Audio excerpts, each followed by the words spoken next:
انسان کبھی کبھار جن سگے رشتوں پر آنکھ بند کر کے اعتبار کرتے ہیں وہی اس طرح ہمارے اعتبار کی دھجیاں بکھیرتے ہیں کہ انہیں بھی یقین نہیں ہو پاتا کہ کچھ ایسا ہی میرے ساتھ بھی ہوا تھا۔ مجھے برباد کرنے والا کوئی اور نہیں بلکہ میرا ہی سگا، جس نے بے شرمی کی ساری حدیں پار کرتے ہوئے میرے ساتھ ہی۔ میرا نام نیلم ہے۔ میرا ایک بڑا بھائی تھا جس کا نام بلال تھا۔ بھائی کی عمر تقریباً 25 سال ہو چکی تھی لیکن ابھی تک اس کی شادی نہیں ہوئی تھی۔ وہ جب بھی شادی کی بات کرتا تو اماں اسے بری طرح ڈانٹ دیتی اور کہتی کہ ابھی شادی کے بارے میں مت سوچا کر، تجھ پر بہت ذمہ داریاں ہیں۔ اماں کی بات سن کر بھائی غصے میں اپنے کمرے میں بند ہو جاتا۔ آئے دن گھر میں یہی جھگڑا رہتا اور میں خاموشی سے یہ سب تماشا دیکھتی تھی۔ مجھے بھائی صحیح لگتا تھا جس کی عمر ہو چکی تھی لیکن وہ ابھی تک شادی جیسی خوشی نہیں دیکھ سکا تھا۔ مگر اماں کا کہنا تھا اگر تیرے بھائی کی شادی کروا دی تو پھر ہمیں چھوڑ کر بیوی کا ہو جائے گا۔ تیرا ابا زندہ نہیں ہے، گھر کا خرچ تیرا بھائی چلاتا ہے اور پھر مجھے تیری شادی بھی کرنی ہے۔ پہلے اگر تیرے بھائی کی شادی کروا دی تو ساری زندگی اس دہلیز پر بیٹھی رہے گی اور اپنے بھابھی کی ملازمہ بن جائے گی۔ اماں کے دل میں یہ خوف کنڈلی مار کر بیٹھا ہوا تھا اور اگر بھائی کی شادی ہو گئی تو وہ ہمارا نہیں رہے گا اور ہم ماں بیٹی رل جائیں گے۔ میں اپنے بھائی سے پورے 8 سال چھوٹی تھی اور 22 سال کی ہو گئی تھی۔ غریبی کی وجہ سے میرے رشتے نہیں آ رہے تھے اور یہی وجہ تھی کہ اماں بہت پریشان تھی۔ وہ اسی انتظار میں تھی کہ پہلے میرا رشتہ ہو کر شادی ہوگی تو وہ بھائی کے ہاتھ پر پیلے کرے گی، لیکن نہ ہی میرا رشتہ ہو رہا تھا اور نہ ہی بھائی کے ہاتھ پیلے ہو رہے تھے۔ میں تو لڑکی تھی، شرم و حیا کے مارے میں نے کبھی اپنے جذبات کھل کر کسی سے بیان نہیں کیے تھے، لیکن بھائی وہ آئے دن لڑائی جھگڑا کرتا اور اماں سے کہتا کہ چھوٹی کے لیے کب تک مجھے بٹھا کر رکھے گی، میری شادی کروا دو، جب اس کے نصیب میں ہوگی تو اس کی بھی ہو جائے گی۔ مگر اماں کو نہ ہی بھائی پر بھروسہ تھا اور نہ ہی آنے والی بہو پر، اس لیے اماں نے ہر بار صاف انکار کر دیا اور جب کبھی بھائی زیادہ لڑائی جھگڑا کرتا تو اماں چھری اٹھا کر اپنی کلائی پر رکھ دیتی۔ سارا قصہ وہیں سے پڑ جاتا اور آخر میں بھائی اپنے کمرے میں بند ہو جاتا۔ اماں اس قصے کو ہمیشہ اپنی جیت سمجھتی اور اسے لگتا کہ اس طرح اس نے میرے مستقبل کو محفوظ کر لیا۔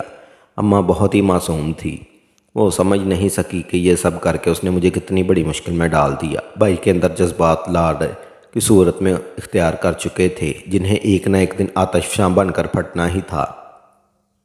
اماں میرے لیے طرح طرح کے رشتے دیکھ رہی تھی۔ کئی رشتے والیوں کو تو اماں نے پیسے بھی دے دیے تھے تاکہ میرے لیے کوئی عالیشان گھرانے کا رشتہ آ جائے، لیکن پتہ نہیں میری قسمت میں کیا لکھا تھا۔ پھر شاید ہمارے گھر کے چھوٹے سے دروازے پر ہی غریبی ایسے پہرے ڈال کر بیٹھ گئی کہ اندر آنا ہی پسند نہیں کوئی کرتا تھا۔ اسی طرح میں 25 سال کی ہو گئی اور بھائی 33 کا، لیکن نہ ہی میرے ہاتھوں میں مہندی رچی اور نہ ہی بھائی کے سر پر سہرے کے پھول کھل سکے۔ اب بھائی نے شادی کا ذکر کرنا بھی چھوڑ دیا، البتہ بھائی کی حرکتیں کچھ عجیب و غریب سی ہو چکی۔ وہ راتوں کو دیر سے گھر آتا، صبح اٹھتا تو اس کی آنکھیں سرخ ہوتی اور ہم میں سے کسی سے بات بھی نہ کرتا۔ بھائی کے اندر جب مجھے زیادہ ہی عجیب لگنے لگا تو میں نے اماں سے کہا یہ بھائی کو کیا ہو گیا؟ اماں کہنے لگی زیادہ دھیان دینے کی ضرورت نہیں ہے، یہ سب کر کے تیرا بھائی جیتنا چاہتا ہے کہ ہمیں اس کی شادی کروا دینی چاہیے، لیکن میں بھی تم دونوں کی ماں ہوں، اتنی آسانی سے اس کے ڈراموں میں نہیں آؤں گی۔ جب تک تیری شادی نہیں ہوتی اس کا نمبر نہیں آئے گا۔ اماں اب بھی اپنی ضد پر قائم تھی، جبکہ مجھے لگ رہا تھا کہ بھائی کے ساتھ کچھ اور ہی معاملہ ہے، لیکن مجھے اتنی ہمت نہیں تھی کہ میں بھائی سے سوال جواب کرتی۔ مجھے تو بھائی کا غصہ سے ہی ڈر لگتا تھا۔ وہ ہر وقت بہت سخت لہجے میں بات کرتے اور کبھی کبھی تو نفرت سے منہ پھیر لیتے۔ میں ہر دعا میں یہی مانگتی کہ ہم دونوں بہن بھائیوں کی قسمت بدل جائے اور ہماری زندگی میں خوشیاں آ جائیں، اور پھر ایک دن میری یہ دعا قبول ہو گئی۔ میرے لیے ایک اچھے گھرانے سے رشتہ آ گیا۔ لڑکے کی عمر زیادہ تھی لیکن اچھی کھاتی پیتی فیملی تھی، اس لیے اماں کو کوئی اعتراض نہ ہوا اور اماں نے میرا رشتہ پکا کر دیا۔ مجھے بڑی خوشی ہوئی تھی کہ اب میرا رشتہ ہو گیا ہے تو میرے بھائی کا رشتہ بھی جلدی ہو جائے گا۔ اماں نے اب تک بھائی کی شادی نہ کر کے ان کی کمائی سے بہت سارا پیسہ جوڑ لیا تھا اور اسی پیسے سے کافی اچھے طریقے سے میری شادی بھی کروا دی۔ میں رخصت ہو کر اپنے سسرال پہنچ گئی۔ میرا شوہر بلال بہت ہی اچھا انسان تھا، اس نے کچھ دلی سے مجھے اپنی زندگی میں شامل کیا اور کافی حد تک میری زندگی میں خوشیاں آ گئی۔ جب میں زندگی میں آگے بڑھی تو مجھے یہی فکر ستانے لگی کہ اب مجھے اپنے بھائی کی شادی کے لیے ہاتھ پاؤں مارنے ہوں گے۔ میں نے اپنے سسرال کے کچھ لوگوں سے بھی کہہ دیا کہ میرے بھائی کے لیے لڑکی تلاش کر دیں۔ اماں خود بھی لڑکیوں کی تلاش میں سرگرم ہو گئی، لیکن قسمت میں موقع ہی نہیں دیا۔ ही मेरी माँ बहुत बीमार हो गई। मैं अपने मायके गई, कुछ देर माँ की खिदमत की, लेकिन मेरी माँ ने मेरी आंखों के आगे ही दम तोड़ दिया और मेरी दुनिया वीरान हो गई। मुझे तो यकीन ही नहीं आया था कि अम्मा अचानक ही इस दुनिया से चली गई थी। भाई का काम पर गया हुआ था। मैंने उसे फ़ोन करके बुलाया तो फ़ौरन घर आ गया। अम्मा की तदफीन का इंतज़ाम शुरू हुआ और घर सोगवार हो गया। धीरे धीरे सब लोग वापस चले गए और घर में सिर्फ मैं और भाई बच गए। अम्मा के इंतकाल पर भाई बिल्कुल खामोश था। ना ही मैंने उसे रोते हुए देखा और ना ही बात करते हुए। सबके जाने के बाद जब मैंने भाई से बात करनी चाही तब भी वो मुकम्मल तौर पर खामोश था। बिलाल चाहते थे कि मैं वापस अपने ससुराल चलूं, लेकिन मैं भाई को छोड़कर नहीं जा सकती थी। इसलिए मैंने बिलाल से कहा, मैं कुछ दिन के भाई के साथ ही रहना चाहती हूँ। घर में कोई औरत नहीं, भाई का क्या होगा। मेरी बात सुनकर बिलाल सोच में पड़ गए और फिर कहने लगे, मैं तुम्हें तो यहाँ नहीं छोड़ सकता, क्योंकि अम्मा भी बड़े भाई के पास गई हुई हैं। अलबत्ता हम बिलाल को कुछ दिन अपने घर रख लेते हैं जब तक उसकी शादी नहीं हो जाती और ये हमारे साथ रह सकता है। मुझे यकीन था मेरा भाई कभी इस बात के लिए राज़ी नहीं होगा, लेकिन उस वक़्त मेरी हैरत की इंतहा न रही जब बिलाल ने भाई से बात की और भाई फ़ौरन इस बात के लिए तैयार हो गए और मेरे घर में और बिलाल ही रहते थे। शायद इसी वजह से भाई को एतराज़ नहीं हुआ था। खैर, भाई अपना मुख्तसर सा सामान लेकर हमारे घर शिफ्ट हो गए। मैंने उनसे वादा किया था कि मैं जल्दी उनकी किसी अच्छी जगह शादी करवाऊंगी और फिर वो वापस अपने घर में आबाद हो सकेंगे। मेरी इस बात पर भी भाई बिल्कुल खामोश थे। पहले तो वो शादी के नाम पर उछलते थे, शादी के लिए अम्मा से झगड़ा करते थे, मगर अब उनकी ज़िंदगी में इस लफ्ज़ की कोई अहमियत बाकी नहीं रही थी, या फिर शायद अम्मा के चले जाने पर वो बहुत ही ज़्यादा गमगीन थे। मैंने सोचा था कुछ दिन इन्हें अपने घर पर रख कर इनकी खिदमत करूंगी तो वो नॉर्मल हो जाएंगे और फिर मैं भाई को लेकर अपने घर चली आई थी। मैंने अपने बेडरूम के बराबर वाला कमरा ही भाई को दिया था। मैं पूरे 3 दिन बाद घर लौटी। घर बिखरा हुआ था। मैंने सफाई सुथराई का काम शुरू किया और फिर खाना बनाकर फारग हुई तो मुझे भाई का ख्याल आ गया। मैं भाई को बुलाने के लिए उनके कमरे में गई तो वो लेटे हुए थे। मैं उनके पास बैठ गई। भाई ने अचानक ही मेरा हाथ पकड़ लिया और कहने लगे, अम्मा ने मेरे साथ बड़ी ज़्यादती की। तुम्हारी तो शादी करवा दी, लेकिन मेरी शादी करवाए बगैर ही इस दुनिया से चली गई। मैंने अपनी सारी ज़िंदगी बस यही सोचकर मेहनत करते हुए गुजारी कि एक न एक दिन मेरी ज़िंदगी में भी खुशियाँ आ जाएंगी, लेकिन अब तो अम्मा भी इस दुनिया में नहीं रही। भाई का अंदाज़ बहुत ही अजीब था। उनकी नज़रें मेरे वजूद पर जमी हुई थी। मुझे ऐसा लग रहा था जैसे वो मुझे बहुत गौर से देख रहे हों। मैंने आज से पहले कभी भाई की ऐसी नज़रों को महसूस नहीं किया था, इसलिए घबरा गई और इन्हें ज़बरदस्ती खाने के लिए उठाकर डाइनिंग टेबल पर ले आई। भाई ने 2-4 लुक़मे ही लिए और उसके बाद वो खामोशी से बैठे रहे। उनकी नज़रें मुझ पर और बिलाल पर जमी हुई थी। बिलाल खाने के दौरान सारा दिन की मसरूफियत के बारे में बात करते थे और अब भी वो बातों में मसरूफ़ थे। उनका ध्यान भाई की तरफ बिल्कुल भी नहीं था, लेकिन बार बार मेरी तवज्जो भाई पर जा रही थी। मुझे लग रहा था वो मेरे घर पर आकर पुरसकून नहीं है, इसलिए तो मैं खुद अम्मा के घर में रुकना चाहती थी, लेकिन बिलाल की खातर मुझे वापस आना पड़ा। अब मुझे जल्द से जल्द भाई की शादी के लिए कुछ करना था। उस वक़्त भी मैं यही सोच रही थी। रात हुई तो भाई अपने कमरे में चले गए और मैं और बिलाल भी सोने के लिए लेट गए। मुझे गुमसुम सा देखकर बिलाल पूछने लगे, तुम्हें क्या परेशानी है? क्या अम्मा की याद आ रही है? मैंने बिलाल से कहा, अम्मा को तो जाना था, वो चली गई। अब मुझे भाई की फ़िक्र है, उनकी उम्र हो गई है, अब उनकी शादी हो जानी चाहिए। मेरी बात सुनकर बिलाल कहने लगे, मेरे ऑफिस में 1-2 लड़कियां हैं जिन्होंने अपने घर की जिम्मेदारियां पूरी करने की खातिर शादी नहीं की। तुम कहो तो मैं बात करता हूँ। यह सुनकर मुझे बड़ी खुशी हुई और मैंने बिलाल से कहा कि ठीक है, आप भाई के रिश्ते की बात करें, फिर मैं खुद लड़कियों को देखूंगी। बिलाल से बात करके मेरा दिल हल्का हो गया। इस तरह 2 दिन गुजर गए और फिर बिलाल ने ऐसी खबर सुनाई जिसे सुनकर मैं परेशान हो गई। वो कहने लगा, मेरी अम्मा अब कुछ दिन हमारे घर गुजारेंगी, बड़े भाई के घर से वो वापस आ रही हैं। इस बात ने मुझे बहुत ज़्यादा परेशान किया, क्योंकि अब घर में मेरा भाई भी रहता था और मुझे डर था कि कहीं मेरी सास को इस बात पर कोई इतराज़ ना हो, क्योंकि ये बात मैंने उन्हें नहीं बताई थी। लेकिन ऐसा ही हुआ। मेरी सास को आए 2-3 दिन गुजरे। एक दिन नाश्ते पर उन्होंने ऐसी बात कही कि मेरे कदमों तले से ज़मीन निकल गई। वो कहने लगी कि आधी रात को तुम्हारा भाई तुम्हारे कमरे में क्या करने के लिए आता है? मैंने चौंक कर अपनी सास को देखा और कहा, आपको कोई गलत फहमी हुई है? मेरे और बिलाल के कमरे में मेरा भाई क्यों आएगा? اور وہ بھی آدھی رات کو؟ بلال بھی میرے ساتھ ہی بیٹھے تھے، وہ بھی حیرت سے اپنی ماں کو دیکھنے لگے۔ میری ساس نے غور سے میری طرف دیکھا اور کہنے لگی، بہو میں نے خود اپنی آنکھوں سے دیکھا ہے، تمہارا بھائی آدھی رات کو تم دونوں کے کمرے میں داخل ہوتا ہے، یہی تو میں پوچھ رہی ہوں کہ اس کا وہاں کیا کام ہے۔ اس سے پہلے کہ میں کوئی جواب دیتی، میرا بھائی بھی ناشتے کے لیے چلا آیا۔ اس نے میری ساس کی بات سن لی تھی۔ وہ ایک دم سے ہی ناراض ہو گیا اور کہنے لگا، آنٹی آپ ایسی باتیں کیوں کر رہی ہے؟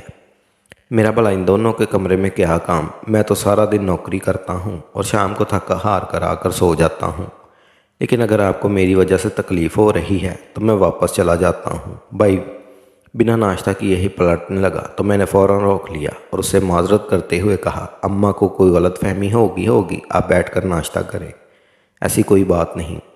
بلال نے بھی بھائی کو روکا تو وہ بیٹھ کر ناشتہ کرنے لگے۔ البتہ میری ساس کے چہرے کا رنگ ضرور اتر گیا تھا۔ کچھ دیر بعد میرا بھائی آفس چلا گیا اور بلال بھی نکل گئے۔ میری ساس میرے پاس آئی اور کہنے لگی کہ بہو مجھے کوئی غلط فہمی نہیں ہوئی، تمہارے بھائی کی حرکتیں واقعی کچھ ٹھیک نہیں۔ میں نے غصے میں اپنی ساس سے کہا، آپ یہاں ہفتے 2 ہفتے کی مہمان ہیں، بہتر ہوگا گھر کے معاملات میں دخل اندازی نہ کریں اور خاص کر میرے بھائی کے حوالے سے تو کوئی بات ہی نہ کریں۔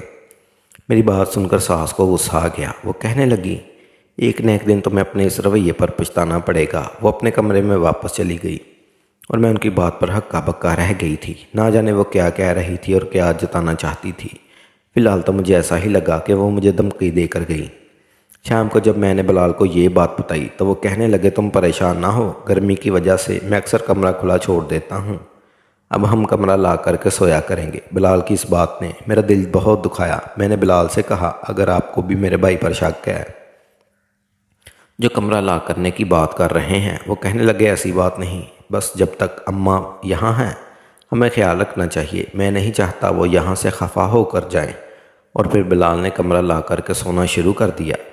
1-2 دن سکون سے گزرے، پھر میری ساس نے ایک نیا شوشہ چھوڑ دیا۔ کہنے لگی، تمہارا بھائی تمہیں نشے کی دعائیں دیتا ہے، پتہ نہیں وہ تم سے کس بات کی دشمنی نکال رہا ہے، پھر کیا چاہتا ہے۔ اور بلال دونوں ہی میری ساس کے کمرے میں بیٹھے تھے۔ ان کی باتیں سن کر میرا غصے سے خون کھول اٹھا۔ انہوں نے ایک نیا مسئلہ کھڑا کر دیا۔ میں نے بلال کی طرف دیکھا تو وہ اماں سے پوچھنے لگے کہ ایسا کیوں کہہ رہی ہو؟ بلال تو بہت اچھا لڑکا ہے اور بیچارہ اپنی ماں کی موت پر بہت صدمے میں ہے، ہم لوگ تو اس کے لیے لڑکیاں ڈھونڈ رہے ہیں، جلدی اس کی شادی کر دیں گے۔ میری ساس کہنے لگی، مجھے تم لوگوں کی نیت پر شک نہیں، لیکن بلال کے طور طریقے کچھ ٹھیک نہیں۔ پہلے وہ آدھی رات کو تم دونوں کے کمرے میں جاتا تھا اور کل رات میں نے اسے خود تم دونوں کے دودھ میں دوا ملاتے ہوئے دیکھا۔ سفید رنگ کا پاؤڈر تھا، مجھے تو پکا یقین ہے وہ تم دونوں کو نشے کی دعائیں دے رہا ہے۔ اماں کی بات سن کر بلال نے عجیب سی نظروں سے مجھے دیکھا اور کہنے لگے، تمہارا بھائی کیا کر رہا ہے؟ اماں جھوٹ تو نہیں کہہ سکتی، یقیناً کوئی بات ہو گئی۔ بلال کو اچانک ہی اماں کی بات پر یقین آ گیا تھا۔ میں نے بلال سے کہا، کچھ تو ہوش کرے، اگر اس نے نشے کی دوا دی ہوتی تو ہم دونوں ہوش میں کیسے بیٹھے ہوتے؟ یقیناً اماں کو کوئی غلط فہمی ہوئی ہے۔ میری ساس کہنے لگی، بہو میں بوڑھی ضرور ہو گئی ہوں لیکن اتنی پاگل بھی نہیں ہوں کہ آنکھوں کے سامنے کا منظر نہ دیکھ سکوں، تم دونوں کو احتیاط کرنی چاہیے۔ مجھے تو لگتا ہے بلال کے ساتھ کوئی مسئلہ ہے۔ ساس کی بات سن کر بلال ایک دم غصے میں اٹھے اور بھائی کے کمرے کی طرف پڑ گئے۔ میں ان کے پیچھے پیچھے دوڑی، وہ بھائی کے سامنے جا کر کھڑے ہو گئے اور کہنے لگے، تم نے رات کو ہمارے دودھ میں کیا ملایا تھا؟ بلال کی بات سن کر بھائی نے پریشان ہو کر بلال کو دیکھا اور کہنے لگے، میں کیوں آپ کے دودھ میں کچھ ملاؤں گا؟ آپ کو یہ غلط فہمی کیوں ہو گئی ہے؟ بلال غصے میں کہنے لگے کہ میری ماں نے مجھے بتایا ہے اور انہوں نے تمہیں خود اپنی آنکھوں سے یہ حرکت کرتے دیکھا ہے۔ پہلے تم چوری چھپ کے رات کو ہمارے کمرے میں آئے تھے اور اب ہمارے دودھ میں کچھ ملا کر ہمیں دے رہے ہو، تو تمہارا بھلا سوچ کر تمہیں یہاں لائے تھے، تم ہمارے ہی دشمن بن گئے۔ بلال بھائی نے غصے سے میری طرف دیکھا اور کہنے لگے، میں بھی اسی وقت اپنے گھر جا رہا ہوں، آئندہ مجھے اپنا بھائی نہ کہنا۔ میں ساری زندگی تمہاری خوشی کی خاطر اپنی خوشیاں قربان کی اور دیکھ لو آج تمہارا شوہر مجھے کیسی باتیں سنا رہا ہے۔ یہ چاہتا نہیں کہ میں اس کے گھر میں رہوں، اس لیے مجھے نکالنے کے لیے یہ ماں بیٹے اس طرح کی باتیں کر رہے ہیں۔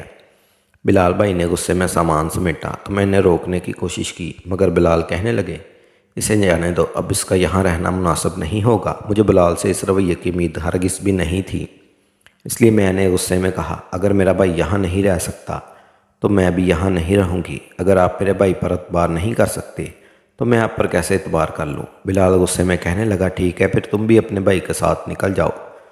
तुम्हें नज़र ही नहीं आ रहा कि तुम्हारा भाई तुम्हारे साथ क्या कर रहा है। जिस दिन तुम्हारी आंखें खुलेगी तुम्हें खुद होश आ जाएगा। बिलाल की बात पर मेरी आंखों में आंसू आ गए थे। मैंने अपने भाई से कहा कि मैं भी आपके साथ चल रही हूँ। और फिर अपने मुख्तसर से सामान को लेकर मैं अपने भाई के साथ मैके चली आई थी। मैं बिलाल से बहुत मोहब्बत करती थी, लेकिन मुझे हरगिज़ भी उम्मीद नहीं थी कि वो इस तरह का रवैया अख्तियार करेंगे। अपनी माँ की बातों में आकर वो ना सिर्फ मेरे भाई पर इल्ज़ाम लगाएंगे बल्कि इस तरह हमें जलील भी करेंगे। मैंने भाई के कहा कि मैं खुद आपकी शादी करवाऊंगी और आपकी एक अच्छी ज़िंदगी गुजारेंगे, क्योंकि आप यही डिज़र्व करते हैं।